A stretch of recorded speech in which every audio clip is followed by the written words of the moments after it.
Сизге адегенде биринчи суроодан баштайын. Миграциядагы абал бүгүнкү күндө өлкөдөн сырткары канча мекендеште эмгектенип жүрөт, басымдуусу кайсы өлкөлөрдө? Саламатсызбы, урматтуу көрөрмандар. Бүгүнкү күндө сырт жакта биздин жарандардын саны 755.369 адамды түзөт. Көпчүлүгү албетте бул Россия Федерациясында эмгектенип келет.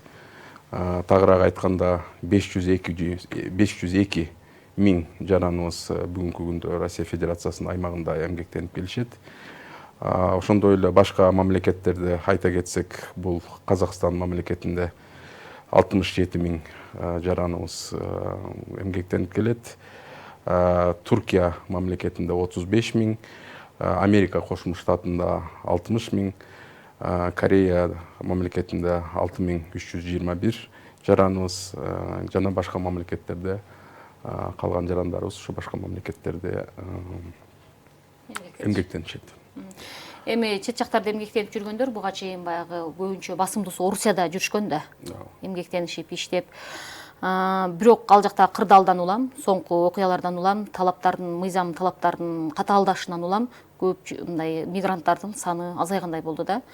Орусияда иштеп жүргөн мекендештерге жумушка орношуу же бир маяналарында көйгөйлөр болсо, документ иштеринде көйгөйлөр болсо, сиздер түшүндүрүү иштерин жүргүзөсүздөрбү? Кандай иш алып барып атасыздар ал жактагы мигранттар менен? Албетте, өзүңүзгө белгилүү болгондой, биздин министрликтин Москва шаарында өкүлчүлүгү бар. Биздин министрликтин бир гана Москва шаарында эмес, бүткүл Россия Федерациясынын аймагы боюнча жумуш алып барышат. Эгерде биздин жарандар бир кандайдыр миграция менен байланыш көйгөйлөр менен болсо, ошол биздин өкүлчүлүккө кайрылса болот. Барынан дагы мен биздин жарандарга айтып кетер элем, негизги 4 шарт бар, ошону сакташ керек. Россия Федерациясынын аймагында жүргөндө бул биринчиден бул эмгек келишим болуш керек биздин жарандын колунда. Сөзсүз түрдө. Негизги эрежелердин бири да, эң башкысы ушул эмгек келишим. Экинчиден бул 30 күндүн ичинде мед текшерүүдөн өтүш керек. Сөзсүз түрдө. Үчүнчү түрдө миграциялык каттоодон өтүш керек. И төртүнчү эреже бул 90 күндүн ичинде миграциялык картага печать бастырып алыш керек. Кийинки дагы узартыш үчүн өзүнүн Россия Федерациясынын аймагында болууга. Бул негизги эрежелерибиз. Ал эми бүгүнкү күндө сиз өзүңүз белгилеп кеткендей миграциялык мыйзамдар катаалдаштырылууда Россия тарабынан. Бул жөнүндө биз бир нече жолу ачык баяндаганбыз. Өзүңөргө да белгилүү болгондой, ар бир мамлекет өзүнүн ушу ички миграция саясатын алып барууга өз билгендей укугу бар да. Ошону мен айтып кетелим. Ал эми эгерде мыйзамдарга өтсөк, негизги өзгөрүүлөр бул жакында 1-июлдан тартып, бул жанагы Россия Федерациясынын аймагына кирүү үчүн 72 саат алдын ала RUID мобилдик тиркемеси аркылуу сөзсүздөн каттоодон өтүш керек. Россия Федерациясынын аймагына кирип жаткан чет өлкөлүк жаран да эми. Бул жерде биринчиден өзүнчө кадамдары бар. Бул биринчиден бул ушул мобилдик тиркемени жүктөш керек уюлдук телефонго. Экинчиден өзү каттоодон өтүш керек. Үчүнчүдөн ошол жерде биометрикалык данныйларын тапшырыш керек. Бул элден мурун бул сүрөткө түшүү, анан кийин үнүн дагы жазыш керек. Анан ошол чет өлкөлүк жаранга, ошол жаранга QR код келет. Ошол QR кодду пограничный кызматка кирердин астында чек ара кызматына көрсөтүп кирүүгө уруксат болсо болот. Бул ушул жакында күчүнө кирген, биринчиден ушул күчүнө кирген эреже болду да, эреже мыйзам негизинде. Ал эми 1-сентябрдан тартып сөзсүз абзел түрүндө башта 90 күндүн ичинде биздин жарандар, жалпы эле чет өлкөлүк жарандар Россиянын аймагында 90 күндүн ичинде мек текшерүүдөн өткөнгө мүмкүнчүлүк берилсе, бул жолу 1 сентябрдан баштап бул мөөнөт 30 күнгө чейин кыскарды. Бир ай болуп Бир ай болуп калды да. Бир айдын ичинде мек текшерүүдөн сөзсүз өтүш керек. Бул жанагы ошол мек текшерүүдөн өткөн адамдын биринчиден жанагындай баңгизат колдонгон анализдерди тапшырыш керек. Ошол эле учурда жугуштуу оорулар боюнча и жанагы ВИЧ боюнча ошондой анализдерди тапшырып, ошондой мек текшерүүдөн өтүш керек. Буга байланыш дагы бир кылмыш жанагындай жаза кодекстеринде дагы административдик кодекстеринде да өзгөрүүлөр кирди, бир топ өзгөрүүлөр. Анын ичинде эгерде чет өлкөлүк жаран ошондой мек текшерүүдөн баш тартса, анда 25 миңден 50 миңге чейин айып салынат. И автоматически ошол жаран сыртка чыгарылат. Депортация удворение болот. Анан дагы айта турган дагы бир аз мыйзамдар. Булар 1 январдан күчүнө кире турган мыйзамдар. Бул могул фиксированный авансовый платеж деп коет. Ар бир үй бүлөнүн мүчөсүнө ошол мигрант, чет өлкөлүк жаран данныйын бериш керек. Канча киши башына канча киреши болот. Ошондой данныйларды бериш керек, ошондойду киргизишкен. Ал эми 1 январдан тартып, үстүбүздөгү жылдын 1 январынан тартып кирген өзгөрүүлөрдү көпчүлүк жарандарыбыз билет болуш керек. Бул башта 1 жылдын ичинде 180 күнгө жүрүүгө уруксаат болсо, бүгүнкү күндө бул мөөнөт 90 күнгө кыскарып, 3 айга барабар болуп калды. 3 айдын ичинде гана жүрө алат. Кыскача мыйзамдарды алсак, негизги өзгөрүүлөр ушулар. Мыйзам бул балдарына дагы, Орусияда иштеп жүргөн мигранттардын балдары үчүн дагы кайсы бир өзгөрүү эрежелери киргизилип аткандай болду эле? Бул эми биздин министрлик Россия тарабы менен тыгыз иш алып барабыз өзү негизи. Бул көйгөйлөр бардык биздин жарандар бизге көпчүлүк суроолор менен кайрылат. Биздин өзүбүздүн өз ара эки тараптуу жумушчу топторубуз бар. Ошолор менен да иш жүргүзөбүз. Андан сырткары СНГнын баягы площадкаларында, ЕЭПтин площадкаларында дагы бул маселелерди биз көтөрөбүз. Жакында эки тараптуу биздин жанагы эки тараптуу ошондой жумушчу тобубуз өзүнүн бир жыйынын өткөрдү. Ошол жерде биз бул боюнча дагы маселелерди көтөргөнбүз. Сиз жанагы балдардын тесттен өтө турганын айтып аткан маселеси. 18 жаштан кийин патент алып жанагы школго дагы тест өткөргөндө орус тилинен тест тапшырып атпайбы? Бул маселелерди да биз көтөрдүк. Булар эми айтып кетишти. Азырынча биз ушул билим берүү жаатындагы мыйзамдарды өзгөрткөнгө дагы мүмкүнчүлүк жок. Да, мүмкүнчүлүк жок деп бизге ушундай жооп берди. Бирок биз иш алып баруудабыз, көйгөйлүү маселелерди көтөрүп, министрлик үндөп турат дайым. Эми Орусиядагы абалдан, мыйзамдардын күчөшүнөн улам мигранттар, мекендештерибиз бул жака келе башташты. Ал эми өкмөт соңку жылдары баягы Корея, Улуу Британия өңдүү өлкөлөр менен дагы өз ара кызматташтыкты улантып, ал жака дагы эмгек мигранттарын жөнөтүп аткан атайын программалардын алкагында жөнөтүүнү колго алышты. Ал жактагы абал кандай болуп атат? Кандай жумуштардан жайгашып атышат? Биринчиден мен биздин 5 мартта үстүбүздө жылдын 5 мартында 139 министрлик кабинетинин тескемеси менен миграция саясатынын концепциясынын экинчи этабы бекитилди. ушул концепциянын алкагында бүт миграция жаатындагы болгон процесстер боюнча биз иш алып барабыз. Ошол жерде ошол негизги биздин стратегиялык документте сиз берген суроо камтылган. Бул эми азыркы геосаясий кырдаалды баардыгыбыз байкап көрүп жатабыз.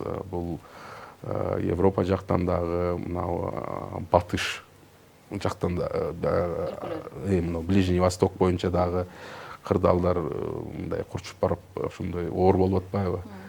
Ошону эске алып, сөзсүз түрдө биздин министрлик ошол ишке орноштуруунун, чет өлкөгө ишке орноштуруунун географиясын кеңейтүү боюнча иш алып барууда бүгүнкү күндө.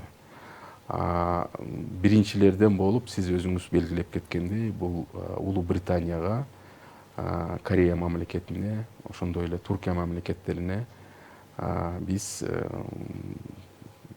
биздин жарандарды чет өлкөгө ишке орноштуруу борборубуз аркылуу жиберип турабыз. Статистиканы алсак, бүгүнкү күндө үстүбүздө жылдын азыркы жарым жылдын жыйынтыгы менен Англияга болсо, Улуу Британияга дейли, Улуу Британияга болсо 5703 жаран ишке орноштурулган. Корея мамлекетине ушул жылдын 20 жылдын эсебинен 2200 квота берилген. Ушул убакытта бүгүнкү күндө 3409 адам кайрылган, анын ичинен 300гө жакын аял киши. Ушул өзүбүздүн биздин келишимибиз бар Корея тарапы менен. Ушул келиштин негизинде бүгүнкү күндө 81 киши ушу жарым жылдын ичинде ишке орноштурулду. Кээ биркилери эмнеге мындай аябай скромный, кичине сан дегени, ал жерде сөзсүз түрдө Корея тилин билиш керек. Ишке орноштуруу. Ушул суроодон улам мен дагы айтайын деп атам, кайсы өлкөлөргө тил билүү, сөзсүз тил билүүсү керек, алардын талаптары жөн эле жумушка ала бербейт да. Ооба, эми негизгин алганда, например, мисал үчүн Улуу Британияга орус тили билген жетиштүү. Бирок эми баардыгыбыз азыр глобализациянын заманында жашап атабыз, ошон үчүн биздин жарандар, биздин ошо ишке орношобуз деген биздин саясаткерлер албетте бир чет тилди билсе жакшы болмок. Бул, конечно, англис тилди билсе, бул чоң мындай преимущество болуп эсептелет да. Бардык жерде эле англис тилдин негизги мындай кереги бар да. Кореяга булардын талабы сөзсүз түрдө корей тил. Вот, анын дагы баягындай деңгээлдери бар. Биз баягы кыргыз тилде А1, Б1 деген сыяктуу ошондой деңгээли бар. Ошондойду талап кылышат. Ошол экзаменди тапшырса, ошол компания өзү тандоо жасайт. Биздин жарандарыбыздын ичинен. Эми негизинен Кореядан бөлөк мамлекеттерге орус тил билүү жетишкендиги, жетиштүү. Кореяга сөзсүз түрдө жетиштүү, бирок мен каалоом ошо биздин жаштарга, ошо миграция чыгабыз деген жаштарга көбүрөөк тил билсе, артыкчылык берилет. Артыкчылык болот, сөзсүз түрдө. Эми бизде мындай чет жакка жумуш издеп миграция деле жүрбөй, ал жактан тажрыйба үйрөнүп, бир иш үйрөнүшүп, ашыкча өнөр үйрөнүп келишип, өзүбүздө деле жумушун улантып, аймактын өнүгүүсүнө, жумуш орун түзүлүүсүнө мүмкүнчүлүк түскөн мекендештерибиз барбы? Аябай жакшы суроо бердиңиз. Үстүбүздөгү 14 майда биз реинтеграция боюнча чоң программа кабыл алдык. Бул кайтып келе турган биздин жарандар үчүн. Туура белгилеп кеттиңиз, чет өлкөдө жүрүп, биздин мекендештерибиз сөзсүз түрдө бир көндөмдөргө үйрөнүп, ошондой бир билимдерге жетишип, ошол жумуш кылып жүрүп, ошол программанын алкагында ошол өздөрүнүн үйрөнгөн көндөмдөрүн колдонсо болот. Ошого шарт түзүлүүдө. Бул программа жаңыдан башталды. Буга чейин өзүңөр деле билип жүрсөңөр керек, биз пилоттук түрдө Мекенин 1+1 деген да программаны жүргүзгөнбүз. Бул программанын негизги аткаруучусу экономика жана коммерция министрлиги болуп бекитилген. Бирок биз ушул миграция жаатындагы бүт ошол процесске катышкан жарандарга жайылтыруу максатында ошол рол биздин министрликке ыйгарылган. Ошол боюнча да биз жумуш алып барабыз. Албетте ушул 14 майда, үстүбүздөгү 14 майда кабыл алган программанын алкагында ошол жерде биз бүт мүмкүнчүлүктөрдү түзүп бергенге даярбыз. Ошонун үстүнөн ишти алып барабыз. Кайтып келген, именно кайтып келген биздин жарандар үчүн. Кандай мүмкүнчүлүк, эми бир каржылык жактан колдоо көрсөтөсүздөрбү, же долбоорун колдоп бересиздерби, же ишканага жардам бересиздерби? Албетте, ушул сиз айтып аткан нерселер бүт баары камтылган. Ишке орноштуруудан баштап, ошол долбоордорун колдоо боюнча, буларга баягы финансылык сабаттуулугун жогорулатуу боюнча дагы бүт программалар ошол жерде каралган. Эми буга чейин деле болду да, мисалы сырттан тажрыйба үйрөнүп келишип, өзүбүздө келип, аймактарды өнүктүрүүгө салым кошуп, аймактарда бир ири долбоорлорду ишке ашырбаса делеги чакан ишканаларды ачып, жумуш орундарын түзгөндөр болду да. Ошолордун басымдуу бөлүгү анализ жүргүзүп көрдүңүздөрбү? Кайсы багытта көбүрөөк? Тигүү тармагындабы же жанагы чакан ишкерлер кайра иштетүүгө кеттиби? Албетте, биз ошондой талдоону жүргүзүп байкодобуз. Биринчи ошол этабын деп коелу, ушул акыркы 3 жылдын ичинде эл аралык миграция уюмунун жардамы менен пилоттук режимде мен айткандай ошо Мекенин 1+1 программанын алкагында 59 долбоорго 20 миллионго жакын каражат, грант бөлүнгөн. Ошол 59 долбоор баары ийгиликтүү ишке ашты. Сиз айтып кеткен бул жерде баягы өнөр жай, легкий промышленность, тигүү жагынан дагы, сельский хозяйство жагынан да, животноводство, айыл чарба, кайра иштетүү, баягы услуга жасай турган сфера, тейлөө тармагы, бул парикмахерский, макияж, ар кандай ошондой маникюр салондору, жана общепит тармагы дагы бүт камтылып ошондо кирген, ошол 59 долбоордун ичинде. Бул жалпы республика боюнча, жалпы республика, бир эле бир какой-то регион эмес, ушундай 3 жылдын ичинде пилоттук түрдө ошондой ишке ашырылып, анан өзүнүн ошондой иштей турганын мындай аныктады да, иштетсе боло турганычы. Ошол дагы айтып кете турган жер, бизге көп кайрылуулар болот да, бизге качан бересиңер депчи. Мен ушул жерде түшүндүрүп кетер элем. Мекенин 1+1 деген бул көпчүлүк биздин жарандар, миграциядан кайтып келген жарандар. Мен миграцияда болсом, кайтып келсем эле мага ошол определенный сумма мага берилет экен деп ойлошот да. Бул андай эмес, бул именно ошондой баягындай бизнеске идеясы бар, бизнеске мындай жөндөмү бар, анан биринчи первоначальный капиталы бар, ошондой биздин жарандарга багытталган программа болуп эсептелет. Ошону эске алса, бир чек барбы эми мынча суммага чейин берилет? Азырынча бул механизм менен критерий иштелип чыгууда. Албетте бул бардык аякталып бекитилгенден кийин министрлер кабинетинин биз муну жарыялап сөзсүз жайылтырганга аракет жасайбыз. Эми кайрадан эле жана чет жактарда эмгектенип жүргөн мигранттар боюнча суроону улантайын. Чет өлкөдө жүргөн мекендештерибиз көбүнчө баягы ийгиликсиз иштеп же ийгиликсиз бир нерсеге тушулуп калып кайра кайтып келген көрүнүштөр, айрыкча Орусиядан кайтып келген көрүнүштөр көп болду да.